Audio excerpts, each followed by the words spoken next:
Buenos días, vamos a continuar con las clases. Hoy vamos a hablar de filtración glomerular y reabsorción tubular. Primero miraremos qué cosas son las funciones más específicas del riñón. Ya hemos hablado del flujo plasmático renal y en esta figura vemos cómo ingresa la sangre, pasa a través del ovillo y cómo va a pasar a través de la filtración, la flecha roja, a la cápsula de Bowman y a los túbulos. Van a haber dos tipos de funciones que se van a dar a nivel tubular. Uno es la reabsorción, que es el paso de sustancias desde la luz tubular hacia el líquido intersticial o el capilar peritubular, y la secreción, que es solutos o sustancias que quiere eliminar el riñón y va a pasar desde el capilar peritubular a la luz tubular para ser eliminados en la orina. Muy bien, entonces tenemos tres procesos: filtración, que es el paso del ultrafiltrado; reabsorción y secreción. Llamaremos a excreción a la eliminación del ultrafiltrado en forma de la orina, ¿no? Eso es lo que finalmente va a salir hacia la vejiga y finalmente va a ser eliminado al exterior. ¿Cómo se comportan las sustancias? Las sustancias pueden ser solo filtrados, o sea, vienen, por decir, la inulina, el paraminoipurato, ¿no? Ingresan las sustancias y todas las sustancias se filtran y aparecen en la orina. El segundo grupo de sustancias pueden tener una filtración y una reabsorción parcial, y en esta caen muchos solutos, ¿no? Se filtran, una porción pasa y otra porción se reabsorbe. En este grupo tenemos pequeñas porciones del sodio, el cloro, el potasio, el bicarbonato, ¿no? Y finalmente se reabsorben de la luz tubular al capilar peritubular. Luego tenemos una filtración y reabsorción completa, o sea, todo lo que se filtra se reabsorbe. Y aquí básicamente tenemos dos sustancias que son la glucosa y los aminoácidos, ¿no? Que en el túbulo proximal se van a reabsorber. Y luego tenemos la sustancia D, que una parte de ella va a pasar hacia la orina por filtración y una porción o un porcentaje va a ser secretado, ¿no? Secretado desde el capilar peritubular a la luz tubular. Entonces, ¿qué tenemos acá? Los hidrogeniones, la carga ácida, ¿no? Que son los ejemplos de esta sustancia. Ahora, cuando hablamos de filtración glomerular, tenemos que recordar que es el paso inicial de la formación de la orina a través del ultrafiltrado y que no contiene células ni proteínas. El movimiento del fluido a través de los glomérulos se va a regir por las fuerzas de Starling, siendo además proporcional a la permeabilidad de la membrana y la diferencia de presiones. Claro, cuánto deja pasar y en qué extensión está. Muy bien, para pasar el ultrafiltrado tiene que pasar a través de lo que llamamos la barrera de filtración. La barrera de filtración está conformada por tres componentes. El primer componente es el endotelio del capilar glomerular, que contiene fenestraciones, que son estos, los que dicen F. Luego viene la membrana basal glomerular, que tiene tres capas: la lámina rara interna, la lámina rara externa y la lámina densa, que es la parte central. Finalmente, a nivel epitelial tenemos los podocitos, ¿no? Los podocitos son las prolongaciones, son estos componentes epiteliales que tienen piecitos o pedicelos, ¿no? Y entre podocito y podocito hay los diafragmas de hendidura. Bueno, cualquier soluto que tiene que ser filtrado y también el agua tienen que atravesar esta barrera de filtración. Esa es otra manera de verlo, ese es otro esquema. Acá tenemos el endotelio fenestrado, la membrana basal glomerular y lo que viene a ser la capa visceral con el podocito y sus piecitos, miren, o pedicelos, que van a formar los diafragmas de hendidura, por donde van a pasar moléculas de tamaño mediano. Esta lámina basal solo pueden pasar algunas de tamaño grande, pero de carga positiva. ¿Por qué? Porque todos los componentes de la barrera de filtración tienen carga aniónica, o sea, son de carga negativa. Seguimos mirando. Y hemos dicho que tiene tres componentes: el endotelio, con poros entre 70 y 100 nanómetros. Tiene la podocalixina, que es una cialoproteína glomerular, que van a dejar pasar moléculas de bajo peso molecular. La membrana basal glomerular, que también tiene gran componente de carga negativa por los proteoglicanos ricos en heparansulfato. Y hemos dicho cuáles son sus capas. Y tiene los sitios aniónicos en las tres capas. Y los podocitos o células epiteliales viscerales, que van a sintetizar la membrana basal glomerular y forman los poros de filtración. Muy bien, esto es la microestructura de la membrana basal glomerular. Miren ustedes, está formada por la minina 1, colágeno tipo 4, el nidogen y el proteoglucano de paransulfato. Esto es el modelo de el primer componente, pero estos se van a disponer en forma de mallas, como vemos en la figura del lado derecho. Y esta conferencia que tiene esa forma de estructura de mallas va a proteger para que no haya salida de sustancias de igual carga. Finalmente tenemos cómo está formada la membrana basal glomerular. Tiene entre piecito y piecito tiene la p-caderina y la nefrina, y tenemos también actina y catenina. Estos van a cobrar especial importancia cuando se traten de los famosos síndromes nefróticos genéticos, ¿no? Por alteraciones genéticas. Lo que más debemos recordar de toda esta composición es las alteraciones de la barrera de filtración de cualquiera de los tres componentes pueden ocasionar proteinuria. Ahora vamos a hablar de la tasa de filtración glomerular. Ya hemos dicho que depende del flujo plasmático renal, en este caso 625 mililitros por minuto. Van a ingresar por la arteriola aferente y a través de la barrera de filtración van a pasar a la cápsula de Bowman y finalmente al túbulo proximal. Entonces, ya sabemos que la tasa de filtración glomerular es 125 mililitros por minuto. ¿Por qué? Porque no va a pasar todo lo que llegue en el componente sanguíneo. Existe un gran porcentaje que va a retornar por la arteriola eferente. Entonces, ¿qué tenemos? De los 125 mililitros del filtrado, se van a reabsorber 124 mililitros por minuto y se van a excretar solo 1 mililitro por minuto.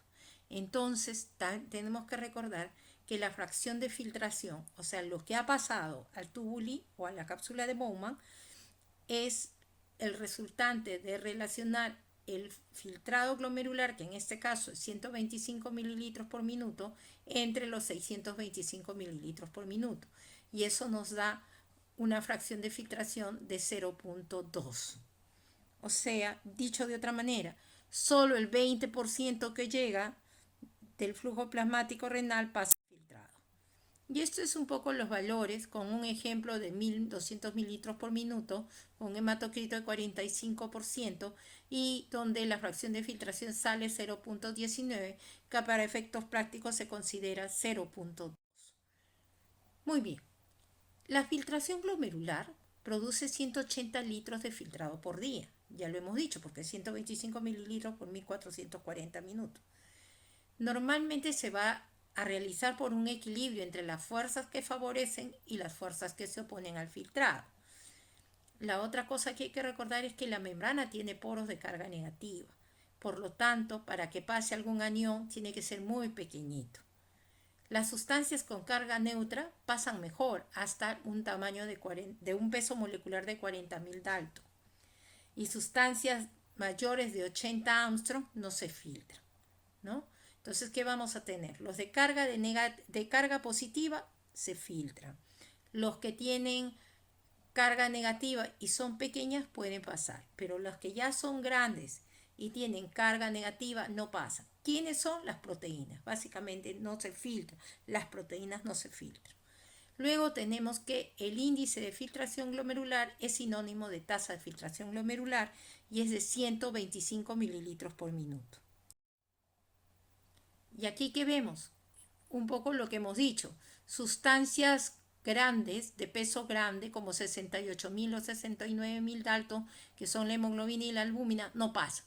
La inulina, que es menos de 5.000, pasa libremente. Ahora cuando hablamos de la carga, ¿qué decimos? Cuando la carga es positiva, se filtra más.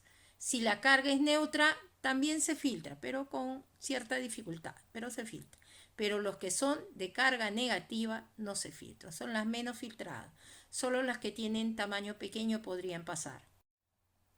Muy bien, hemos dicho que para que se produzca la filtración tienen que entrar en juego las fuerzas de Starling, las que favorecen y las que se oponen a la ultrafiltración. Las que favorecen son la presión hidrostática del capilar glomerular, que depende de la presión arterial, y la presión oncótica del espacio urinario, que tiende a cero, porque el espacio urinario, la cápsula de Bowman, no tiene proteína. Luego tenemos las fuerzas que se oponen a esta ultrafiltración. Una es la presión hidrostática del espacio urinario y la presión oncótica del capilar glomerular. La suma neta de estos componentes de las fuerzas de Starling van a dar la presión de filtración. La presión de filtración actúa sobre una superficie, que es el área, o metros cuadrados de intercambio, con una constante de permeabilidad hidráulica, ¿no es cierto? O sea, cuánto es la porosidad por donde va a pasar el filtrado o el ultrafiltrado. Y eso se define en mililitros por minuto por milímetro de mercurio. Y esto va a ocasionar la tasa de filtración glomerular por minuto. Aquí lo vemos más gráficamente, de manera que podamos entenderlo. Tenemos a través del arteriol aferente, vamos a tener la presión hidrostática del capilar glomerular, que es 60 milímetros de mercurio, que es la fuerza que favorece la filtración. Luego tenemos las fuerzas que se oponen, en este caso la presión hidrostática de la cápsula de Bowman, que es 18 milímetros de mercurio, y la presión oncótica glomerular, que en este caso es 32 milímetros de mercurio. Si hacemos la sumatoria de todas las fuerzas que tenemos, las que se oponen, 32 más 18, 50 milímetros de mercurio, y la que favorece, 60 milímetros de mercurio. Hemos dicho que no hay presión oncótica de la cápsula de Bowman porque no hay proteína. Por lo tanto, la presión neta de filtración es 60 menos 50, 10 milímetros de mercurio. 10 milímetros de mercurio es la que favorece el paso del ultrafiltrado desde el glomérulo hacia el espacio de Bowman y a los túbulos. Pero en la tasa de filtración glomerular también hay que tener en cuenta, aparte de la presión neta de filtración, la permeabilidad hidráulica, o sea, la porosidad y el área, ¿no? El área de la ultrafiltración. Entonces, tasa de filtración glomerular es igual a la presión de filtración por el coeficiente de filtración, que es la permeabilidad hidráulica por área. El coeficiente de filtración resulta de dividir la tasa de filtración glomerular entre la presión de filtración, o sea, 125 entre 10. Eso es el coeficiente de filtración, sale 12.5 mililitros por minuto por milímetro de mercurio de presión de filtración. Cualquier cambio en uno de estos componentes va a ocasionar cambios en la tasa de filtración glomerular. Resistencia. Si ponemos una resistencia arteriolar eferente, que vamos a tener como consecuencia un incremento de la filtración glomerular. Por otro lado, si tenemos una resistencia arteriolar aferente, ¿qué vamos a tener? Una disminución del flujo sanguíneo renal y también de la filtración glomerular. Entonces, hay determinantes, factores que pueden reducir el filtrado glomerular. Si disminuye el coeficiente de filtración, ¿quiénes ocasionan esto? Las nefropatías, la diabetes mellitus, la hipertensión. Hay una caída de la tasa de filtración. También si aumenta la presión hidrostática de la cápsula de Bowman, como la obstrucción de vía urinaria por litiasis, ¿no? O por compresión extrínseca por un tumor maligno. También puede dar esto, ¿no? caída de la tasa de filtración glomerular por aumento de la presión hidrostática de la cápsula de Bowman. Si aumenta la presión oncótica del capilar glomerular con una disminución del flujo sanguíneo renal, con mayor aumento de las proteínas plasmáticas, también va a caer la tasa de filtración glomerular. Por otro lado, si disminuye la presión hidrostática del capilar glomerular, que justo es la presión determinante mayor de la presión neta de filtración, hay una caída de la tasa de filtración glomerular. Y esto generalmente es cuando hay una disminución de la presión arterial. Cuando hay cambios en la presión arterial, los cambios no son tan grandes porque hay el mecanismo de la autorregulación que lo protege. Pero si hay una disminución de la resistencia vascular del eferente, o sea que se abre, va a caer la tasa de filtración glomerular. ¿Cuándo se da esto? Cuando usamos como tratamiento para la presión alta los inhibidores de la enzima convertidora, los YECA, o cuando usamos bloqueadores de los receptores de angiotensina, ¿no? Como los sartán, valsartán, telmisartán, ¿no?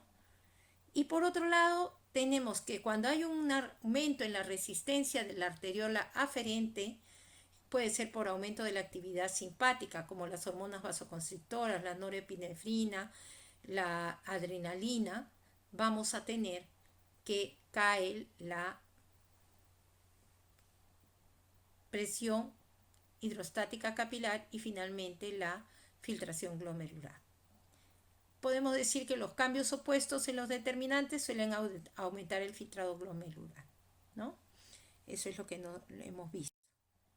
Entonces, las resistencias vasculares tienen que ver con finalmente la presión hidrostática del capilar y la tasa de filtración glomerular.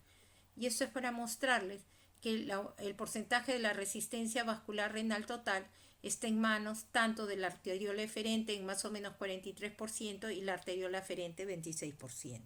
También hay a nivel tubular para la reabsorción.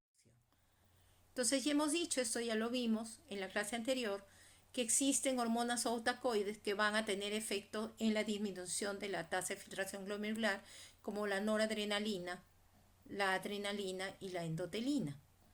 Después, los que aumentan el filtrado glomerular son el óxido nítrico, derivado del endotelio, y la prostaglandina.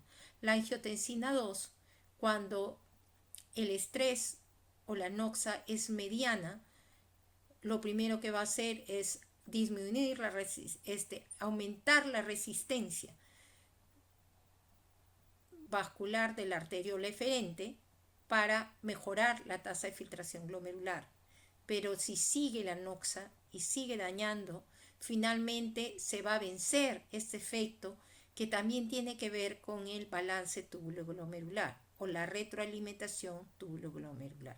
Existen otras sustancias como las que les dejo ahí que también van a hacer que aumente la tasa de filtración glomerular porque son vasodilatadoras. ¿Cuáles son esos mecanismos que hacen que se mantenga más o menos constante? Así tengamos variaciones. En el caso de las variaciones de la presión arterial entre 80 y 180 milímetros de mercurio, no va a haber cambios en la tasa de filtración glomerular ni en el flujo sanguíneo renal o en el flujo plasmático renal. Va a haber estabilidad. ¿Gracias a qué? Gracias a que existen mecanismos miogénicos en la resistencia de la arteriola aferente y eferente que van a tratar de mantener estable entre esas presiones. Entre 80 y 180 van a mantener estable la tasa de filtración glomerular. Vamos a perder la tasa de filtración glomerular cuando la presión arterial cae a 50 milímetros de mercurio. Ya ni el reflejo miogénico va a ser capaz de compensar. Muy bien. El otro mecanismo de regulación y de protección de la tasa de filtración glomerular es la retroalimentación túbulo-glomerular. Primero tenemos un mecanismo de retroalimentación arteriolar aferente. ¿Cómo es este? Cuando hay una caída de la presión arterial, o sea, disminuye el flujo sanguíneo renal, lo que hace la arteriola aferente en un primer momento es disminuir su resistencia para que llegue más sangre y de esa manera mantener la tasa de filtración glomerular. Pero la noxa puede seguir y en ese caso ya producirse otro fenómeno que es el mecanismo de retroalimentación arteriolar eferente, especialmente mediado por renina-angiotensina. ¿Qué va a pasar acá? En el aparato, en el complejo yuxtaglomerular se va a liberar la renina.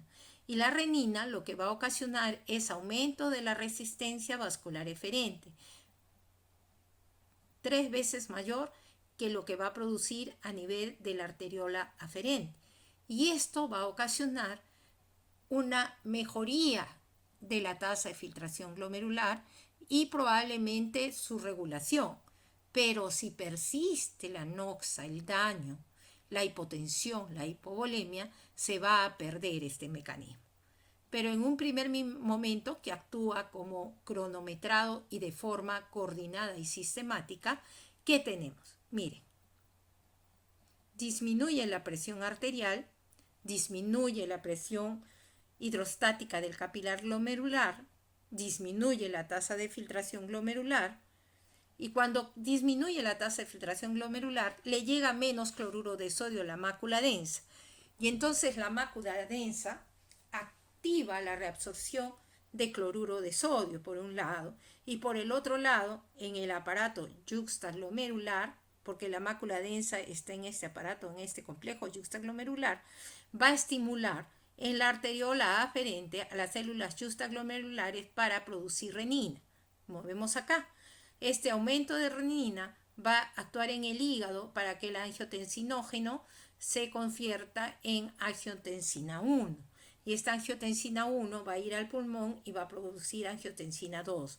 Esta angiotensina 2 va a producir un aumento de la resistencia de la arteriola eferente para tratar de mejorar la presión hidrostática del capilar glomerular y preservar la tasa de filtración glomerular. También la mácula densa, que está viendo que le está llegando poco volumen de sangre y poco sodio, cloruro de sodio, en un primer momento disminuye la resistencia de la arteriola aferente para mejorar el flujo y tratar de preservar en el primer momento la tasa de filtración glomerular. A su vez también se está produciendo lo que ya dijimos, la reabsorción proximal y en todos los túbulos de cloruro de sodio. Esta es la forma como actúa.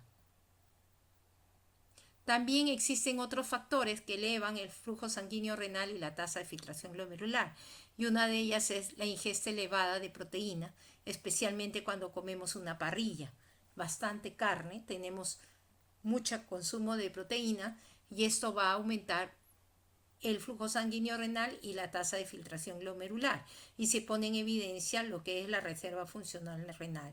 Igual va a ocurrir cuando hay hiperglicemia, diabetes mellitus descompensada. Entonces, cuando estamos hablando de las arteriolas, la aplicación clínica es la siguiente. Si hay estenosis bilateral de la arteria renal, tanto derecha como izquierda, si usamos inhibidores de la enzima convertidora de angiotensina o bloqueadores de los receptores de angiotensina, vamos a tener que cae la presión hidrostática del capilar glomerular y la tasa de filtración glomerular. También puede ocurrir el mismo efecto si la estenosis de la arteria renal es unilateral. Por lo tanto, que van a ocasionar insuficiencia renal, que puede ser aguda o puede ser reagudizada si es que ya hay un daño previo. También, ¿qué vamos a tener? La intoxicación por metales pesados como el mercurio o el uso excesivo de tetraciclina va a dañar al túbulo proximal, va a producir necrosis tubular aguda y hay una disminución de la reabsorción en el túbulo proximal y por lo tanto va a haber una caída de la tasa de filtración glomerular. Luego, ahora vamos a hablar del concepto de clearance. Clearance o aclaramiento. La tasa de filtración glomerular es un índice de la masa renal funcionante. También evalúa el curso y severidad de una enfermedad renal. ¿Por qué? Porque si hay daño renal, sea por una nefropatía, sea por una enfermedad sistémica, va a haber disminución de las nefronas. Por lo tanto, también hay caída de la tasa de filtración glomerular. Por otro lado, la tasa de filtración glomerular nos va a servir para corregir las dosis de drogas potencialmente nefrotóxicas.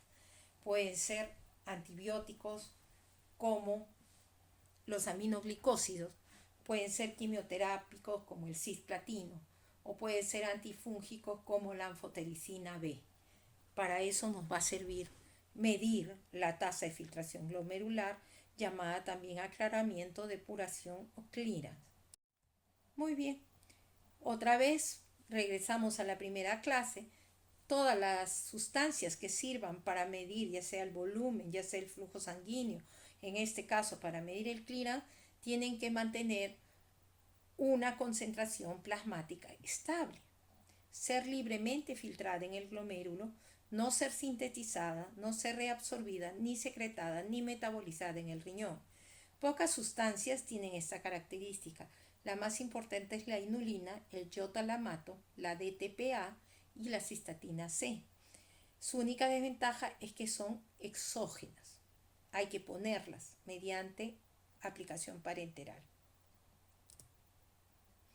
Entonces tenemos que inulina filtrada es igual a inulina excretada, porque no se va a reabsorber, ni secretar, ni metabolizar. Y esto es más o menos cuáles son las fórmulas para cuantificar los aclaramientos o el filtrado glomerular. Y es algo así, ¿no? El aclaramiento de una sustancia va a estar en relación de la concentración urinaria de la sustancia en el volumen urinario, que va a ser en el flujo urinario, en la unidad de tiempo, volumen en unidad de tiempo, entre la concentración plasmática de la sustancia. Y el aclaramiento y el filtrado glomerular, los dos se van a expresar en mililitros por minuto.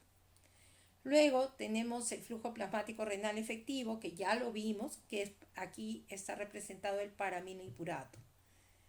Y también tenemos cómo vamos a medir el flujo plasmático renal relacionándolo con el hematocrito, ¿no? Ahí está, flujo sanguíneo renal, mililitros por minuto también, y la excreción, que no viene a ser sino la concentración de la sustancia en la orina por el volumen de orina. Y vamos a las unidades en la cual va a ser expresada los resultados serán miligramos por minuto, milimol por minuto o miliequivalente por minuto. Entonces la reabsorción por un lado va a ser la carga filtrada, lo que pasó del ultrafiltrado, menos la excreción. Así veremos cuánto fue lo que se reabsorbió a nivel tubular y también se expresa igual en miligramos por minuto o milimol por minuto. Y la secreción es igual a la excreción menos la carga filtrada para saber cuánto fue lo que secretó el tubuli hacia el lado del filtrado y que fue eliminado en la orina. Muy bien. Entonces, el ejemplo clásico es el clearance o aclaramiento de inulina, porque la inulina es una sustancia que, si bien es exógena, no se secreta ni se reabsorbe. Entonces, la inulina filtrada es igual a la inulina excretada. Y entonces tenemos que la tasa de filtración glomerular por la concentración plasmática de inulina es igual a la inulina en orina por el volumen o flujo urinario. Entonces, tasa de filtración glomerular es concentración de la inulina en orina por el volumen urinario, flujo urinario, entre la concentración plasmática de inulina. Entonces, acá más o menos el ejemplo dice, hay 1 miligramo por mililitro que entra en el filtrado, pasa al filtrado y en la orina aparece igual, 1 mililitro por minuto. O sea, que la tasa de filtración glomerular de la inulina es 125 miligramos por mililitro. Su limitación es que hay que administrarla en infusión y no se utiliza en la mayoría de los laboratorios. ¿Cuál es la sustancia más práctica para medir aclaramiento del riñón o depuración? Es la creatinina. ¿Por qué? Porque es de producción endógena, resulta como un producto del metabolismo muscular, de la creatina muscular, y es liberada al plasma con una tasa constante, o sea, la producción diaria es fija.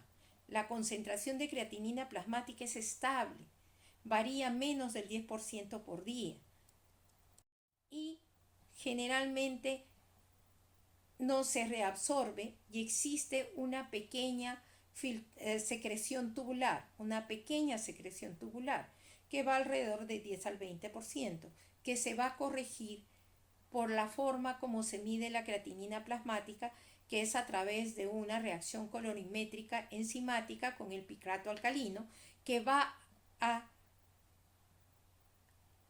nivelar este error del 10 al 20%, resultando ideal para la medición del clearance o de la tasa de filtración glomerular. Pero esta se va a ver afectada si en caso hay falla renal. ¿Por qué? Porque ahí aumenta la secreción tubular y ahí ya no es lo mejor medir clearance de creatinina. La vamos a usar, pero recordando que tiene ciertas limitaciones también. Entonces, para hacer el clearance o la medición de la tasa de filtración glomerular con creatinina, tomaremos una muestra venosa de sangre y se colectará la orina de 24 horas. Siempre la colección de la orina debe empezar con la vejiga vacía para que se vaya llenando en las 24 horas. ¿Cuáles son sus limitaciones? Que se elimine alguna de las orinas y entonces ya no sirve la colección de orina. La secreción tubular de creatinina que pueda aumentar cuando la función renal disminuye, o que la excreción urinaria de creatinina también puede ser usada para medir si la colección de orina fue adecuada. Por decir, en hombres lo que esperamos es que la eliminación de esta creatinina sea 20 a 25 miligramos por kilo en la orina, en la mujer 15 a 20 miligramos por kilo, y en personas ancianas esto puede, y en pacientes con falla renal, puede disminuir hasta 10 miligramos por kilo por día, ¿no? ¿Cuánto es el clearance de creatinina en la mujer? 95 más menos 20 mililitros por minuto, y en hombres 120 más menos 25 mililitros por minuto. Pero también existen formas de estimar, ¿no? De calcular el clearance de creatinina. Tenemos la fórmula Keiko-Cochrane, que utiliza la edad y el peso, y la creatinina plasmática en miligramos por decilitro. Hay una constante que es 140 menos la edad por el peso del paciente en el numerador, y en el denominador la creatinina plasmática en miligramos por decilitro por 72. En el caso de las mujeres hay que multiplicar el resultado por 0.85 porque tenemos menos masa muscular. Y existen otros métodos para medir la función renal. Las fórmulas del MDRD, el MDRD abreviado, que toma en cuenta un cálculo especial para los pacientes americanos africanos. Y finalmente la que está de moda ahora es la ecuación de estimación seca de EPI, que toma en cuenta el que sea hombre, sea mujer, sea de etnia blanca, etnia negra y de otras, ¿no? Es la única que se ha mapeado en diferentes poblaciones para tratar de hacer un mejor cálculo de la filtración glomerular. También podemos hacer el clearance de urea. En este caso hay que recordar que el clearance de urea, o sea, la filtración glomerular de la urea es 60%, ya que el 40% es reabsorbida. Resulta del metabolismo de las proteínas que ingerimos, ya sean por vía oral o vía parenteral. Luego el cuadro nos muestra cómo es el aclaramiento en mililitros por minuto de diferentes sustancias. Miren, el aclaramiento de glucosa 0, porque acuérdense que todo se reabsorbe. El sodio 0.9 mililitros por minuto, también la mayoría se reabsorbe, el cloro igual. El potasio un poco menos porque se secreta a nivel del túbulo distal, el fosfato también. Y la inulina, que es la que medía más precisamente la tasa de filtración glomerular, 125, y la creatinina 140. Sobreestima un poquito. Finalmente vamos a entrar a la reabsorción tubular. La reabsorción tubular es otra de las funciones del riñón, y esto, el 99% del filtrado se reabsorbe. De los 180 litros se reabsorben 178.5 litros y 1.5 litros aparecen en la orina. En el caso de la glucosa y los aminoácidos se reabsorben totalmente, ¿no? Y en casi su totalidad sodio, cloro, potasio, calcio. Toda esta composición química es importante para mantener la homeostasis del medio interno. Igual que todas las funciones como la filtración glomerular, existen mecanismos reguladores. Uno de ellos es la angiotensina 2, que también libera la aldosterona en el túbulo distal y colector y que aumenta la reabsorción selectiva de sodio y la secreción de potasio. Y esto de aquí también va a ser posible porque va a aumentar la permeabilidad al sodio del lado apical, o sea, del lado del capilar peritubular, del lado del intersticio, y esto se va a hacer gracias a la activación de la ATPasa. Eso es más o menos lo que sucede. Miren, el angiotensina 2 va a actuar sobre el receptor AT1 en la luz tubular y va a permitir la reabsorción de sodio y la secreción de potasio, de hidrogenión, disculpen, la secreción de hidrogenión a través de este cotransportador sodio-hidrogenión, ¿no? Ahora vamos a ver el lado del vaso lateral. Aquí está la bomba de sodio-potasio ATPasa.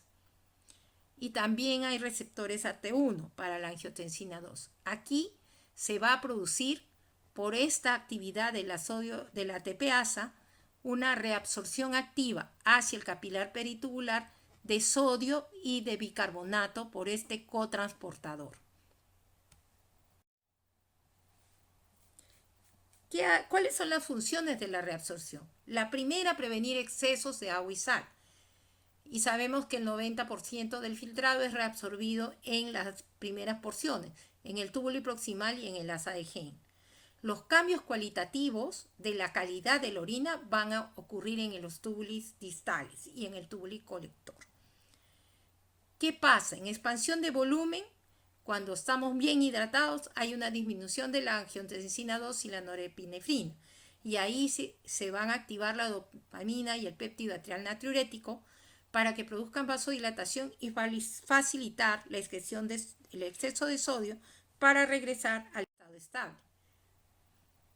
Ya hemos dicho que los procesos que se dan a nivel tubular son la reabsorción, especialmente en los segmentos proximales, y la secreción, que va a ocurrir en ambos segmentos, pero que finalmente la calidad de la orina dependerá de la porción distal de los túbulos. Se van a producir reabsorciones tanto activas con liberación de energía, como la ATP, especialmente por la bomba de sodio-potasio ATPasa, que está en la membrana vasolateral en contacto con el capilar peritubular. Y tiene que producirse la reabsorción, ¿no? Primero hacia la célula tubular y finalmente al capilar peritubular, pero con un consumo de energía. Por otro lado, tenemos la reabsorción pasiva, ¿no? La difusión de los solutos por diferencias de concentraciones, del lado de mayor concentración al lado de menor concentración, y también la reabsorción de agua por ósmosis. El agua va a ir del lado donde hay menor concentración al lado donde hay mayor concentración de solutos. Eso es ósmosis, como hemos visto en la primera clase. Entonces también vamos a tener un transporte activo secundario generado por esta energía de la bomba de sodio-potasio ATPasa.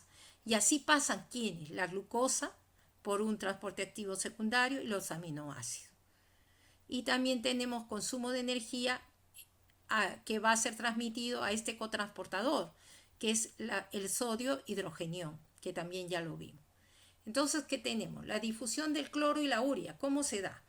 Hay reabsorción de sodio, hay reabsorción de agua, aumenta la concentración de cloro en la luz tubular, aumenta la concentración de urea en la luz tubular. Entonces se va a producir reabsorción pasiva de cloro y de urea.